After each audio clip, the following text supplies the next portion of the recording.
पिछले वीडियो पे आपने देखा था कि जून जेंग यांग से पूछताछ कर रहा होता है। जेंग यांग कहता है तुम एक पुलिस ऑफिसर हो, अगर तुम बुरे लड़कों को जस्टिस नहीं दिला पाओगे लैक ऑफ एविडेंस की वजह से, तो फिर तुम अपने ब्रदर को कोलैप्स होते हुए अपने सामने देखते रहोगे। ऐसे सिचुएशन में तुम क्या करोगे? जिस पे जून कहता है मैं पूरी जिंदगी उनसे फाइट करता रहूंगा ताकि उन्हें लॉ के द्वारा पनिशमेंट मिल सके। मुझे पता है कि इस दुनिया में पूरी तरह से जस्टिस पाना इम्पॉसिबल है, फिर भी मैं चाहूंगा कि मेरे चाहने वाले और मुझे जस्टिस के ऊपर डिपेंड रहना चाहिए, ना कि रिवेंज के ऊपर। इसके अलावा क्या तुमने कभी सोचा है तुम्हारी मॉम हॉस्पिटल के बेड में पड़ी हुई है, अगर उनका दूसरा बेटा भी चला जाएगा तो उनके ऊपर क्या बीतेगी? ये सुन के जेंग यान पूरी तरह से साइलेंट हो जाता है और उसे याद आने लगता है कि डॉक्टर ने कहा था कि उसकी मॉम की बहुत सारे ऑर्गन्स फेलियर हो रही हैं। उनकी जान कभी भी जा सकती है, इसीलिए उसे मेंटली प्रिपेयर होकर रहना होगा। इसके बाद सीन प्रेजेंट में शिफ्ट होता है जहाँ पे जेंग यान कहता है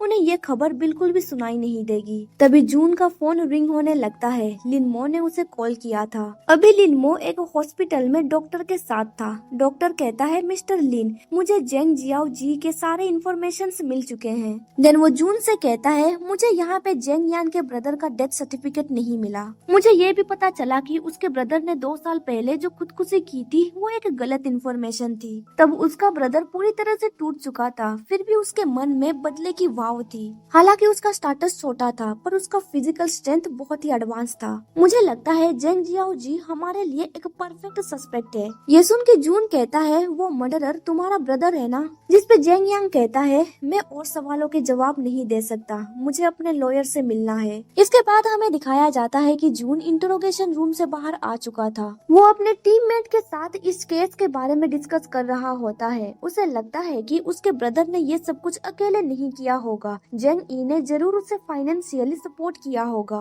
इसीलिए वो जियांग युआन से कहता है जेंग यान के बैंक रिकॉर्ड को अच्छे से चेक करने के लिए। तभी पीछे से एक पर्सन भागते हुए आता है और वो जून को एक जैकेट दिखाते हुए कहता है टीम लीडर, कम्युनिटी के एक अंकल ने ये दिया है। उन्होंने कहा कि जिस पर्सन ने इस जैकेट को पहना था वो यूनिट में टहलने के लिए आया करता था जब टेंग ई जिंदा था। जब अंकल ने उस लड़के से पूछताछ करने की कोशिश की वो लड़का वहाँ से भागने लगा, इसीलिए उन्हें शक होने लगा कहीं ये चोर तो नहीं है। कुछ दूर पीछा करने के बाद अंकल के हाथ ये जैकेट आई। उस जैकेट से उन्हें ये पता चलता है कि उस लड़के की हाइट छोटी थी और उसके मसल्स प्रोमिनेंट थे, इसीलिए जून कहता है कि ये जेंग जियाओ जी का है। फिर जून उन लोगों से कहता है कि मुझे उस बार का रिनोवेशन ड्राइंग दिखाओ। उस पेपर के नीचे जिस कंपनी का लोगो था उस जैकेट पे भी सेम लोगो था। इससे पता चलता है कि जेंग जियाओ जी इस कंस्ट्रक्शन में इन्वॉल्व था। उसे बिल्डिंग्स के स्ट्रक्चर के बारे में अच्छी तरह से पता था, इसीलिए वो वहाँ से भाग निकलने में कामयाब हो गया था। उस नक्शे को देखते हुए जून कहता है मेन रेस्टरूम का इंटीरियर नीचे फ्लोर से 50 सेंटीमीटर कम है। कंस्ट्रक्शन कंपनी ने स्टील फ्रेम का स्ट्रक्चर इस्तेमाल करके विंडो के साइड में एक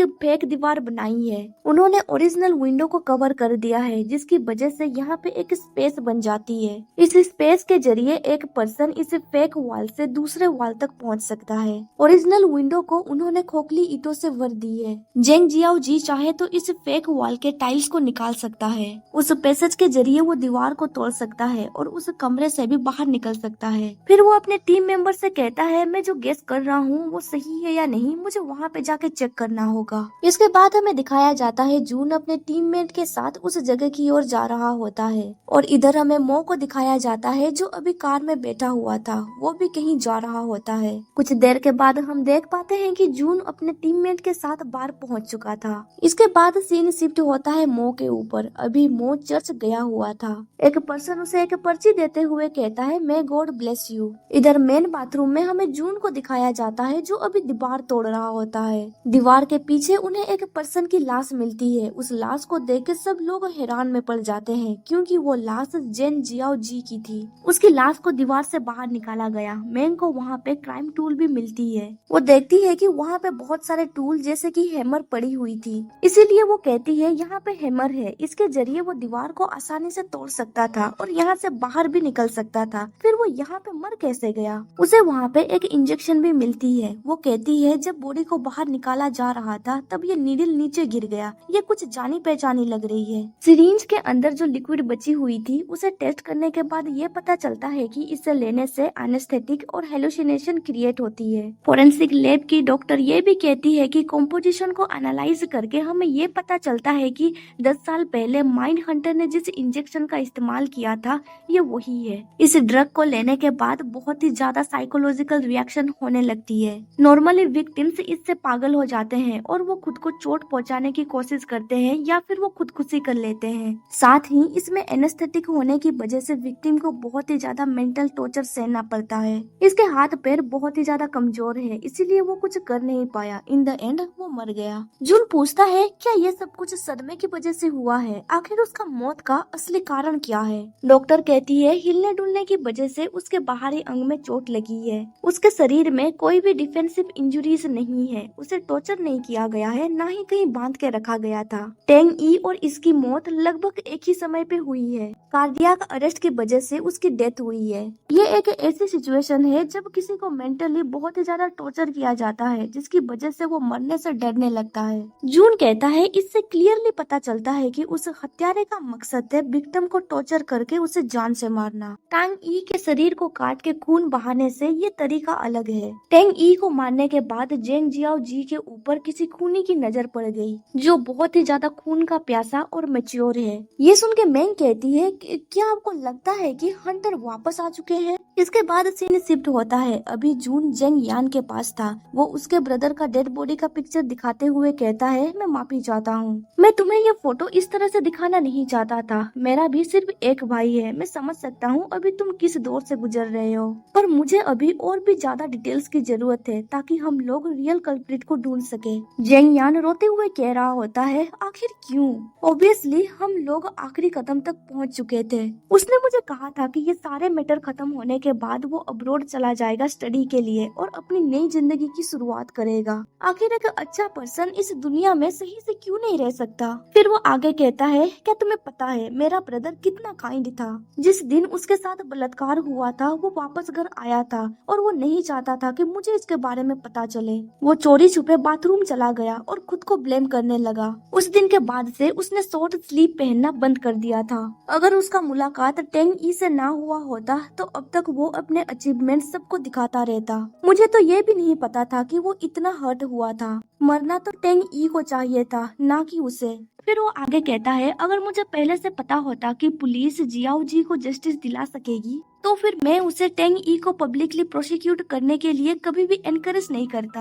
उसके पेन के बारे में सारे लोग बातचीत करने लगे जिसकी वजह से उसका नर्वस ब्रेकडाउन होने लग गया था। अब मैं किसी भी पुलिस के ऊपर भरोसा नहीं करना चाहता। तुम सिर्फ एक आउटसाइडर होने के नाते मुझसे बकवास बातें कर रहे हो। ये सुन के जून कहता है तुमने तो कहा ना तुम मुझे समझ सकते हो, तो फिर तुम मेरी आइडेंटिटी को इग्नोर कर सकते हो। फिर वो एक नाइफ निकालते हुए कहता है अब इस रूम में सिर्फ हम दोनों हैं। इस केस के जरिए मैं अपने ब्रदर का इनोसेंस प्रूव कर सकता हूँ। चाहे कुछ भी हो जाए मैं खूनी को ढूंढना चाहता हूँ, चाहे मुझे इलीगल काम करना क्यों ना पड़े। ये सुन के जेंग यान कहता है इस बार मैं पुलिस ऑफिसर पे ट्रस्ट कर रहा हूँ, तुम मुझे डिसअपॉइंट मत करना। फिर वो आगे कहता है मैं अपनी गलती स्वीकार करता हूँ, सारा प्लान मेरा ही था। 2 साल पहले मैंने मीडिया में गलत खबर फैलाई कि जियाओ जी ने खुदकुशी कर ली। तब से मैं टेंग ई को जान से मारने का प्लानिंग बना रहा था। अब तक तो तुमने काफी कुछ गेस कर लिया होगा।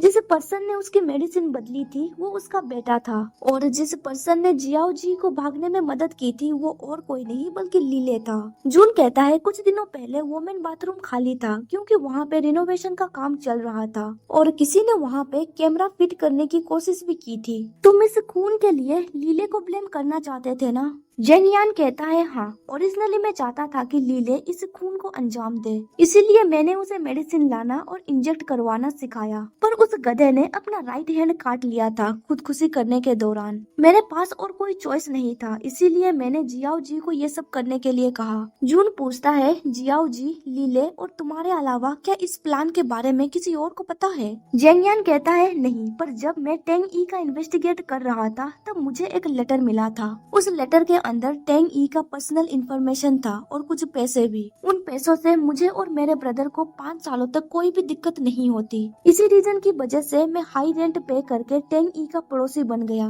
ये लेटर मेरे घर में अभी पड़ी हुई है। ये सब कुछ जानने के बाद जून उस रूम से बाहर आता है। मैंग कहती है, बॉस आपने तो मुझे डरा ही दिया था, मुझे तो लगा था आपका प्लान है उसके साथ ही मर जाना।